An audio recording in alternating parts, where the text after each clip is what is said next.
আমি বিৰোধী দলসমূহৰ পৰা আমাৰ আঞ্চলিক দল আৰু আমাৰ বামপন্থী দলসমূহৰ পৰা আমি ভূপেন দাক সাক্ষাৎ কৰিবলৈ মনোৰঞ্জন দাৰ মই আহিছোঁ।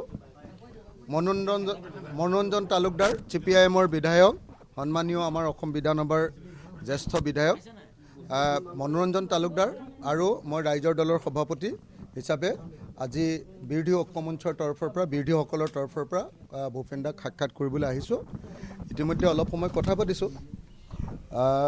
আপোনালোকে নিশ্চিন্ত হৈ থাকক যে ভূপেন দা আমাৰ মাজৰ পৰা আঁতৰি নাযায়। এতিয়া কংগ্ৰেছ দলৰ লগত দেৱব্ৰত শইকীয়া ডাঙৰীয়াৰ লগত কথা চলি আছে।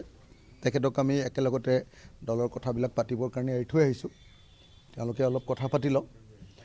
কিন্তু যদি কিবা কাৰণত কংগ্ৰেছত যদি সংঘাতো হয়, তথাপি মুঠতে আপোনালোকে এইটো বস্তু কোনেও নুলিয়াব যে ভূপেন দা বিজেপিলৈ যাব, এনেকুৱা ধৰণৰ কথা কোনেও যাতে নোলায়। মানে আজিৰ দিনটোত মই আপোনালোকক এটাই কথা ক'ব পাৰোঁ যে আমাৰ বিৰোধী দলসমূহে আমি ভূপেন বৰাক কোনোপধ্যে আমাৰ শিবিৰৰ পৰা যাবলৈ নিদিওঁ। সেইকাৰণে মই ক্লিয়াৰলি আপোনালোকক এটা কথা কৈ লৈছোঁ যে আপোনালোকে এইবিলাক কথা নুলিয়াব। ক'ত 20 তাৰিখে বিজেপিত জইন কৰিবলৈ ভূপেন দাক ইয়াত কোনোবাই যাবলৈ দিব নেকি ইয়াৰ পৰা? আহক না, মুখ্যমন্ত্ৰী আহক, প্ৰধানমন্ত্ৰী আহক, অমিত শ্বাহ আহক। ভূপেন বৰা আমাৰ লগত আছিল, আমাৰ লগত আছে আৰু ভৱিষ্যতে আমাৰ লগতে থাকিব। ভূপেন দাক কোনেনো ইয়াৰ পৰা যাবলৈ দিব? দাঙি লৈ ফুৰিম আমাৰ লগতে। লুৰিণজ্যোতি গগৈৰ লগত ৰিলেশ্যন কেনেকুৱা?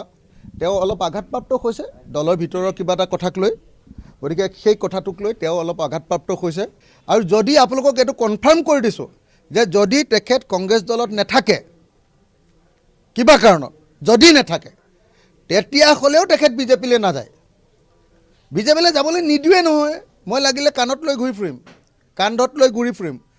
তেওঁৰ ঘৰতে থাকিম, তেওঁক ইয়াতে দি ৰাখি দিম, পহৰা দি ৰাখি থাকিম। কেলে দিয়ে?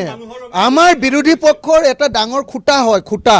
যদি দৰকাৰ হয়, যদি কংগ্ৰেছত তেওঁ নাথাকেই, তেতিয়াহ'লে তেওঁক আমাৰ গোটেই বিৰোধী দলবিলাকৰ আটাইতকৈ ডাঙৰ লিডাৰজন বনাই দিয়া হ'ব, আটাইতকৈ ডাঙৰ বিৰোধী দলবিলাকৰ।